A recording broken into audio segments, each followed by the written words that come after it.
end of the month, and it's how this year is going by so quickly. Yes. You know, it's funny because my mother used to say all the time, the older you get, the faster time flies. And it's like, I'm getting older. so it's just amazing to me. I get it. I get it now. Yeah. So after coming off of all of this stuff, I really am so acutely aware of how wonderful it is to be a part of this country and to recognize that each of us have a responsibility, not just to the country, but to ourselves. And so I started to think about this idea of freedom and what that truly means. You know, a lot of us take this idea that we have this freedom to do certain things, you know, all that we want to do. So life, liberty, and the pursuit of happiness. And to do them to the extent that we desire in our lives. We've got freedoms to do a lot of things, but we also have freedom from things. The freedom from persecution. We've got certain rights that are written into our laws and certain things that we have and we've grown up as expectations that we have on ourselves. But it's interesting because I have been listening to, I love to listen to some of these books that they have. They've got so much stuff out there that, you know, kind of occupies our minds. I don't know if you guys do this, but when I'm working or when I'm around my house doing housework, I have this tendency to put on something that I want to listen to. And it was a book, the one that I was listening to this week was a book by Napoleon Hill. And plenty of you will remember Napoleon Hill because he's the one that wrote that Think and Grow Rich. Well, there was a book that he wrote, and I can't think of what the name of it is, Outwitting the Devil, I think it's what it's called. And for any of you who have ever heard this book, it's kind of like, you know how they had conversations with God? Well, Napoleon Hill had a conversation with the devil and wanted to understand what it was that the devil's role was in all this. And so the devil started talking about how he is basically the counter power to the one power that is God. So bear with me, because he said that if you talk about this kind of stuff, people will reject you simply because you're talking about this kind of stuff. So he didn't have to worry about whether or not it was published. I thought it was a wonderful thing that Napoleon Hill did, and I think that's why he's such a recognized name now and today. But he said that if you have an atom that has a proton and a neutron, he says, I'm the neutral power. I'm that part of the one whole that's over there, and I'm doing these things over here. And so he wanted to understand how it worked. And he says, I work by basically, imprisoning your mind. I work by basically making you passive to life. And those people who are in the passive mode of life are more receptive to devilish ways. I'll use that word. I mean, that's not the term that he used, but he did talk about it in there. And he said that a lot of what we do and a lot of where we are is from the things that we have learned in life to sort of sit back and not be proactive, not do all that we can do, not be free, not have a plan, not aspire to better. He says a lot of the things that we do is these learned behaviors. And so I started thinking about that as it relates to us today. And I kept thinking to myself, well, if all that is the matter when we talk about freedom is consciousness, how is it that so many people don't recognize that they have the power to be free? When I was taking criminal justice courses in college, one of the things that they said is that you are as free as you desire to be. Your freedom to do, to go, to have, to be ends right when you get to my nose. Right? So as long as you don't infringe upon somebody else's rights, you're free to do whatever you desire. But not enough of us exercise our own rights because we're afraid. People have learned to be afraid of what is possible for their life. nothing to do with, you know, with some of the things that we think it has to do with. Now, so I want to talk for a minute about a couple of different things that kind of inhibits our abilities to do this. And one of the things that I think is the biggest inhibitor is this idea of judgment. You know, it's interesting because what we do is that we get caught up in our judgments about things. Judgments about how we look, how we present ourselves, what other people think. We judge other people.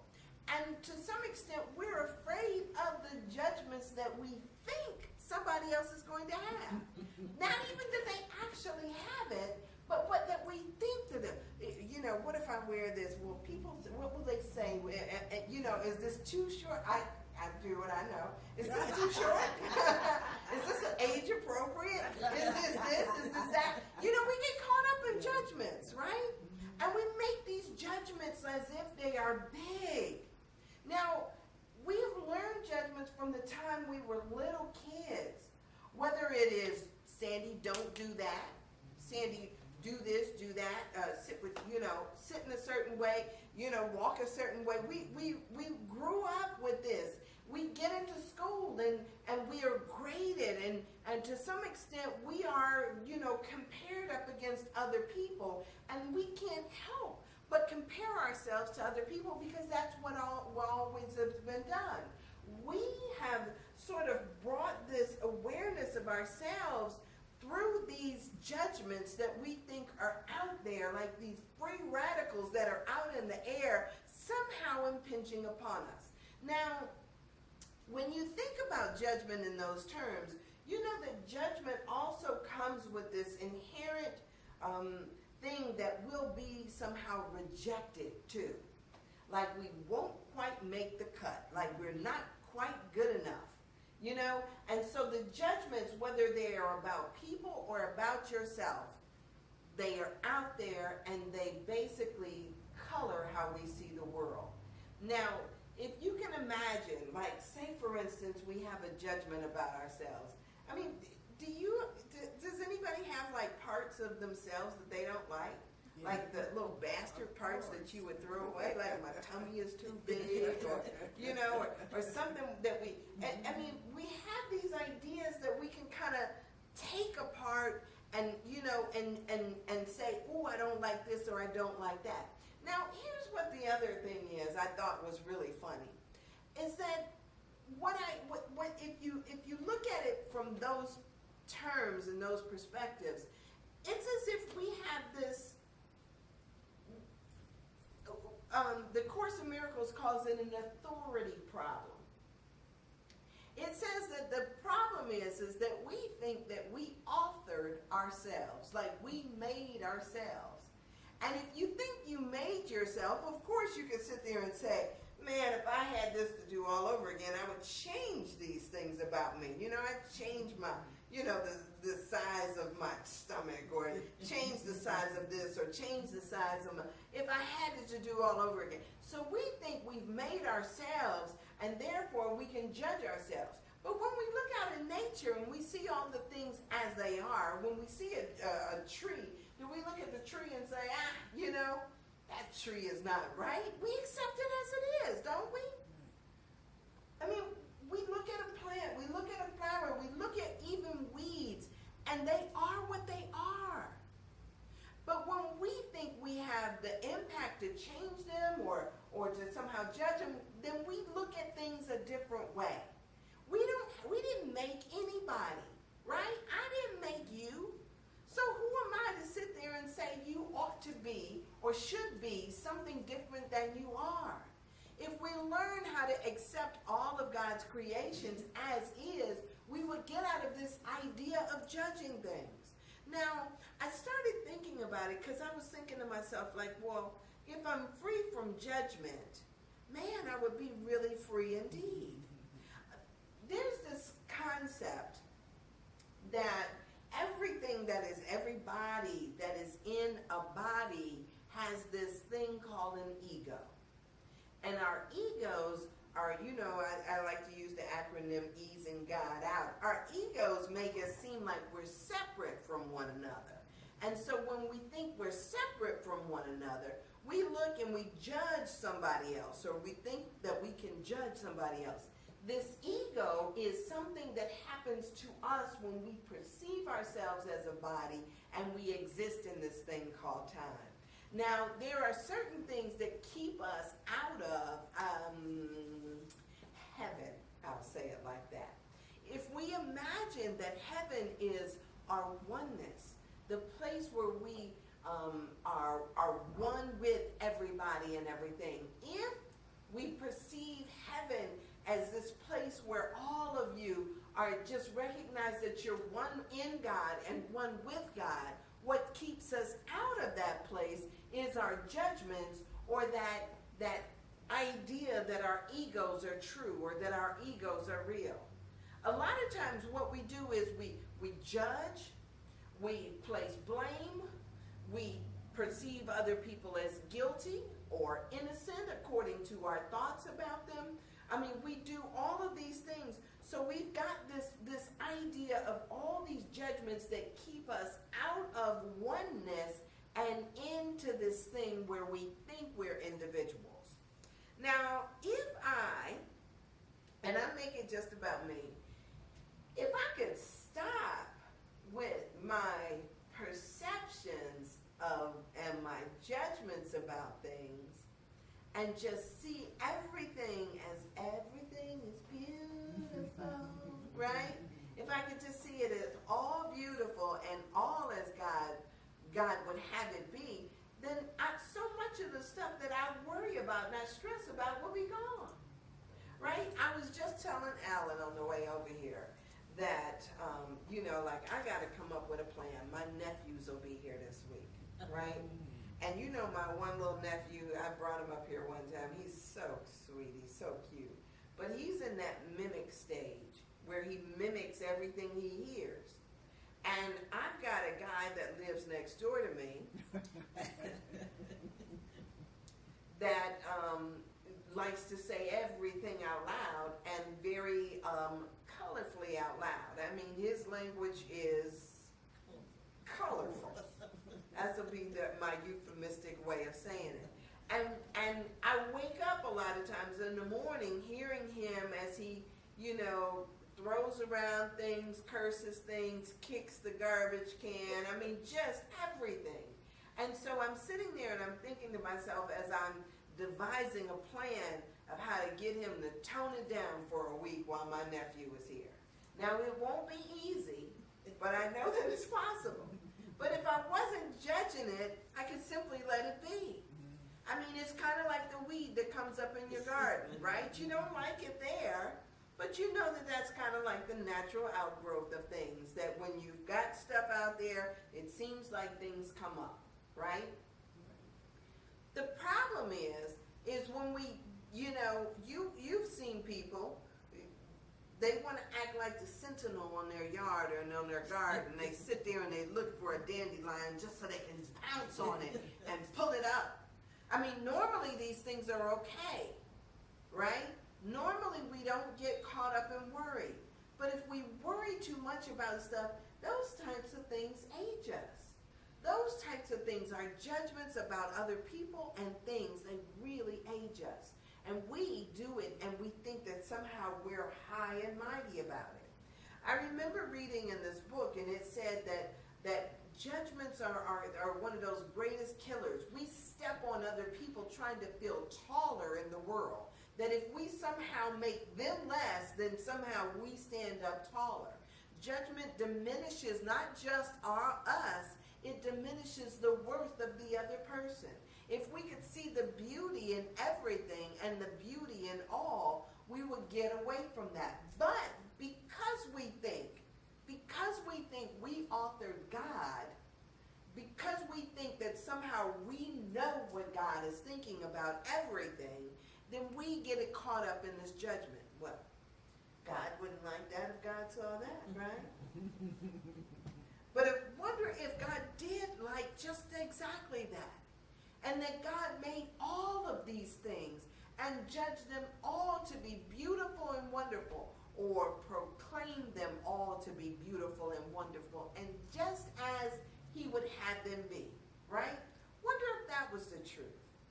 And so wonder if the guy next door to me is exactly how he's supposed to be.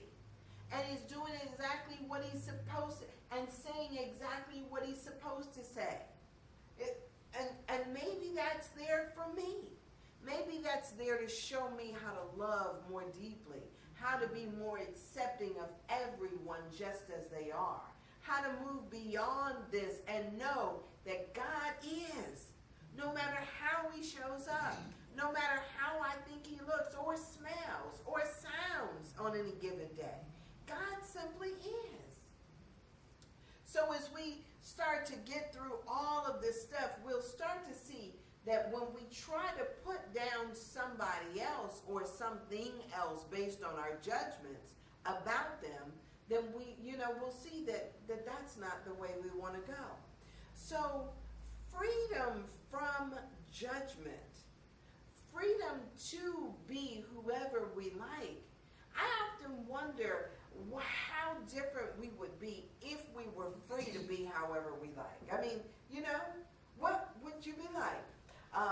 There's a friend of mine, I can't call her name right off the top of my head, but she just popped into my mind.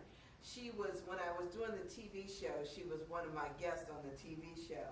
And I might have told you guys about this before. She wrote a book, a couple of books now, I do believe. But she started out her journey, she said when she would drive through the streets of Cleveland, she said that her mother would, they would drive past like what's now the Euclid Corridor and 50, and she said that she would see all these beautiful women standing out on the street. She said they would just be dressed to the nines, have on hats and looking so sexy, and she just like, oh, I want to be like that when I grow up. What she didn't realize is that what she was pointing to and what being like that was the prostitutes that were on the street. But she wanted to be like that. And so she set out when she was, when she got old enough that was what she was going to be. And so she became a prostitute. And she did dress just as glamorously, and she did all the things that she saw these women doing. But she said that at some point, she said, I got caught. And she went into, they arrested her, and she went to jail. And she said when she was in jail, she saw this sign on the wall about going to college. And she figured out that if she told the judge that was what her plan was, that she would basically, bypass all this, all of this stuff. And so that was what she did. She got into a college program, and she said first she got her GED, then she got into a college program, and she says, and then once she graduated with her bachelor's, she said she didn't have a plan on what to do, so she went for her master's. And she says, and when she got done with her master's, she said she found out she could get a PhD. And so she wrote a book called From Prostitute to PhD. Because now what she does is she travels the circuit speaking. She's an English professor down at Ohio U. I'll think of her name at some point, but that's who she is. And she doesn't make any bones about it. That was her road and her trajectory. A lot of times we think that somehow everything is supposed to be pristine and beautiful, that it's supposed to come out in and be a particular way, but it's not always that way. Sometimes we are given what we need so that we can get to where we need to go to. I mean, she can speak to things that we can't even, acknowledge or experience because, I would never do that, right? That's something that's just totally beneath us that we never see ourselves do. But imagine the perspective that you have when you've been through things such as that and now you're here. So when Michelle Obama said that I wake up every day in a house that was built by slaves, it's a different perspective than somebody like a Barbara Bush would have because she hasn't walked that road. Right. She doesn't even understand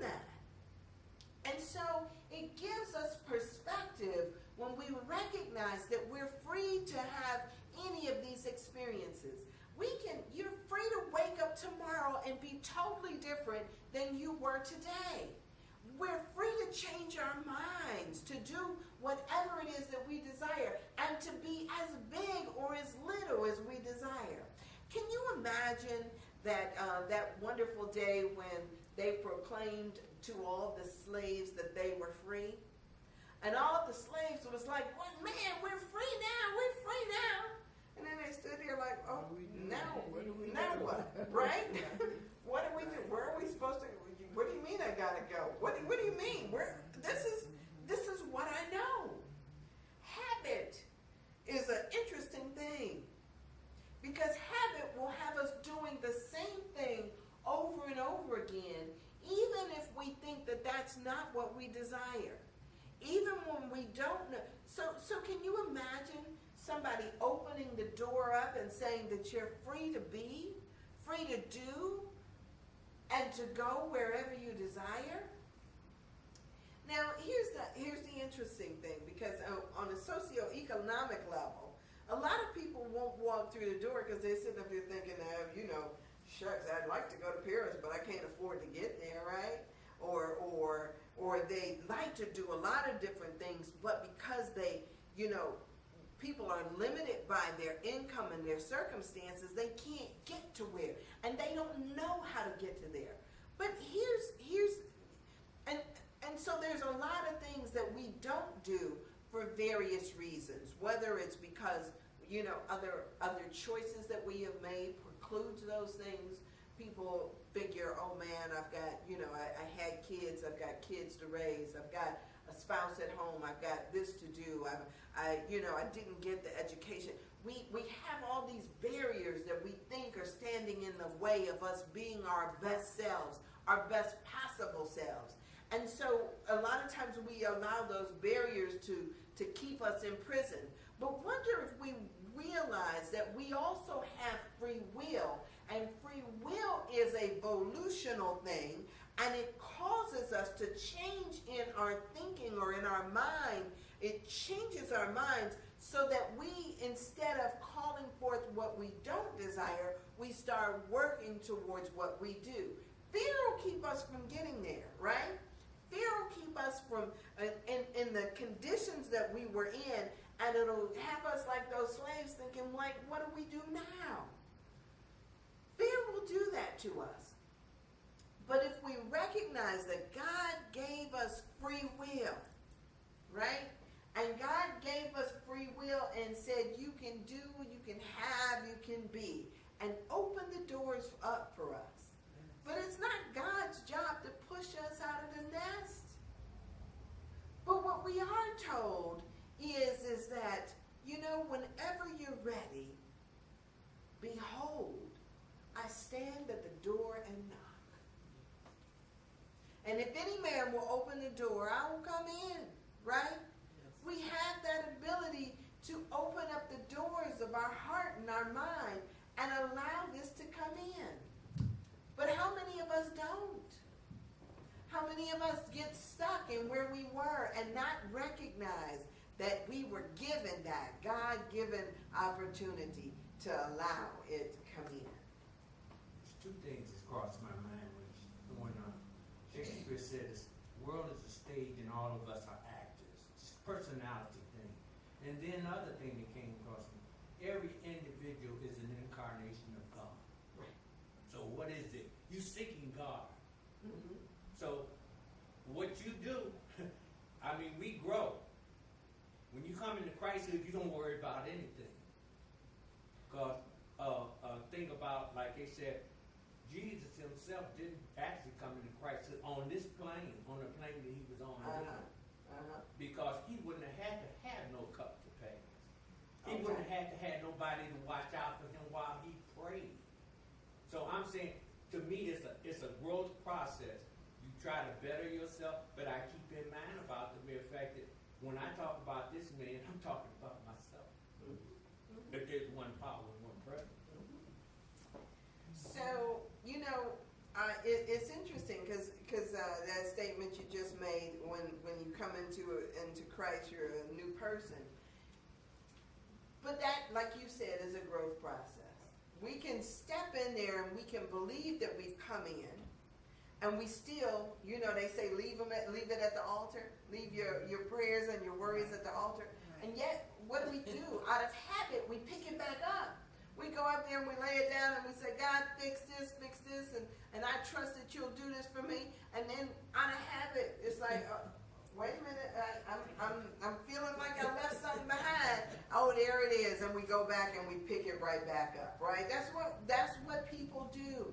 And until we change the habits that we do, we're still stuck in our own prison, still stuck in that, well, what do I do now? Somebody please tell me what to do.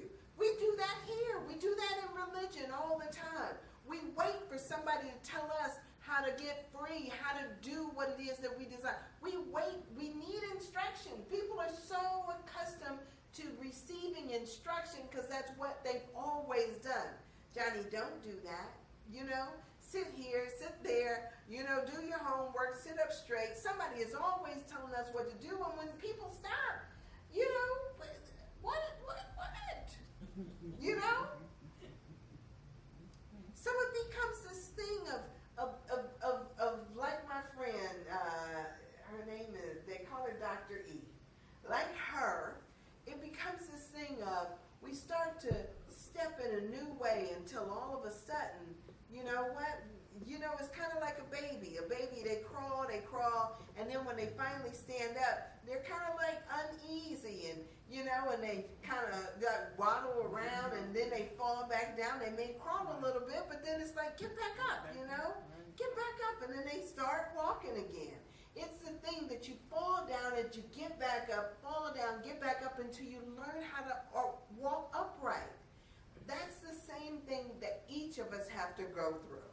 I tell Alan all the time, some of this his organization and his planning stuff is going to rub off on me at some point. It'll be nice when I start to, because I keep falling down for some reason. I have the intention when I get up that I'm going to, today will be the day. I'm going to get my desk cleaned off. I'm going to get this straightened out, and I'll have it all planned out, and you go to bed at night and nothing's done. They say the road to hell is paved with good intentions, right? I intend well, Right. We all do. but it becomes this constant process of checking myself and being a better me. I gave up glutens, right? And yet and still, it seems like some days I don't quite make it through with, and I think, okay, it's just going to be this much, right? And so I'm better. I'm doing better than I was. You're a work in progress. I'm a work in progress. I'm not 100% yet. But you know what? I'm not going to judge myself for the places that I fall down, but rather the places I get back up. And I'll keep celebrating those small, little things that I do that's on the road and in the trajectory where I want to go, instead of really getting confronted about this.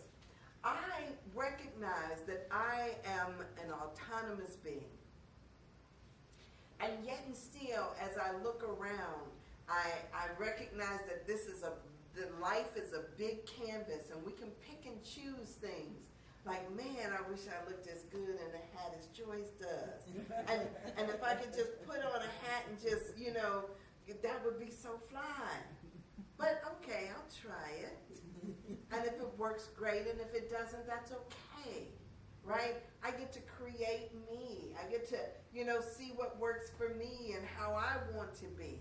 And in that, as I walk around and I look, it's not diminishing or putting down anybody else. It's about seeing the beautiful canvas that is life and figuring out the parts that I want to play in it. All of us have the freedom to create the lives that we choose to create, to be the people that we want to be. And if we remember the movie The Hurricane with Denzel Washington, there was this one point in there where he talked about we have to transcend our locations, transcend the walls that hold us, transcend these things. So just because you are where you are doesn't mean that you have to stay there. And even if it doesn't, if you're not thinking about moving someplace else, if you're thinking about being something else or embracing something else, do that. But know that as long as you've got breath in your body, you can change, you can be different. You are free to recreate yourself at any moment. And that's the wonderful thing. I got a comment back there. This is so wonderful to me today. I went here, and I was reading only I can think of the song. And the song is "It's Not Easy Being Green." How does that go? It's not easy being green, having to be like the color of the leaves. No, right. It seems it would be much nicer to be red or yellow or gold or something much more colorful like that. It's not easy being green.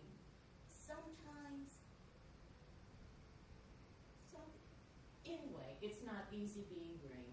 The end of the song goes basically that I look at green, God gave it to me, that's all there is to be, and I love me. And that's what, but when you said one little thing about your gut, okay, and I thought how with each of us relative to judgment, it's one little thing that I'd like to change about you. It's just one little thing I'd like to change about you. And can you imagine God comes out looking like my honey over here, right? And I said, God, you know, if I could just change those eyes, you'd be all right. How come we can't accept? Isn't that what unconditional love? Yes. And I'm working starting today and looking at me because there are a lot of parts that I would like to change. But it's about loving the whole. Yes. And it's not easy being green. Yes. I've never heard that song, but I'm going to look it up. That's a wonderful song. It's I not sing easy it, but I being can't remember the words. That's cute. You know, but it also reminded me of the Wiz, you know, how where the Wiz would say, you know, the color today is red, you know, or the color today is blue, and he would change the color every day, and then he said, oh, I wouldn't be caught dead in red, you know. One day they're celebrating it, and the next day they're saying, oh, I wouldn't be, you know, no, you couldn't catch me there. So it's that kind of thing. What's in? When I was little, I might have told you guys this story before. When I was little, I wanted to so badly to be just like everybody else, to fit in. And you know, I saw all the other little girls, and they would come, and they would have, you know, their hair, you know, up in these little ponytails or pigtails or whatever, little balls. And, you know, my hair was kind of long, and so my mother would tell me, oh, you can't have a bang. And I'm thinking, like, why can't I have a bang, you know? And then when I insisted I needed a bang, she would take her fingers and roll it up, and then she would put a barrette in there to hold it up. And, of course, inevitably, I'd come home looking like a mess. So I decided I'm going to cut my own bang, you know? And so I go and I cut my bang so that it would, you know, and I kind of pasted it down in my head like I saw all the other little girls with that thing. And so my mother looked at me and she says, Sandy, who cut your hair? You know, that's how you do it. Sandy, who cut your hair? I don't know. Sandy, I'm going to ask you one more time. Who cut your hair? And, you know, in my divine wisdom, I said, the boogeyman. So, as my mother was whooping me, she says, I'm not whooping you because you cut your hair. That's how my mother, she used to talk with everyone. She told me, she says, I'm whooping you because you lied. Yes, yes. And then, you know, she says it's your hair, and then she hits me a little flurry some more times. But she said I was free to cut my hair. You can cut your hair. That's your hair. It's your hair. You can cut your hair if you want to. Yes. But don't lie about it. So, you know, and in my mind, where I was, and because of where I was, I identified with this, and I thought that was how I wanted to be, just like everybody else. Had I been someplace else, that whole scenario would have been a different thing, you know? Yes, right. Because around us, we get our images of beauty. We get our images of what's right and what's not. And when our images are too small, it's like, you know, let us see something greater. Let us understand that by and large, sometimes we're confined by the images that we see around us, and all we need to do is grow someplace else. I mean, it's amazing to me how many people are upset about them building a wall, but yet have not been out of Ohio. It's like the self-imposed walls that we've placed in front of our own minds that don't allow us to get out there and grow and go. And so it becomes this thing. We will be free at last when we recognize that we're free at last. All right. So let's pray. So Father, Mother God, in this moment, we just give thanks. We give thanks for your divine wisdom. We give thanks that you have created us with a free will.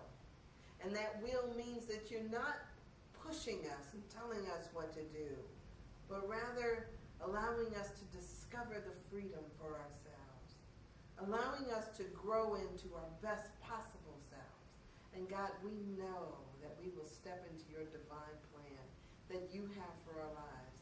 God, make us more loving of ourselves, more accepting of ourselves, so that we can extend that love and that acceptance to all that we meet, knowing that, God, you are in all, through all, as all.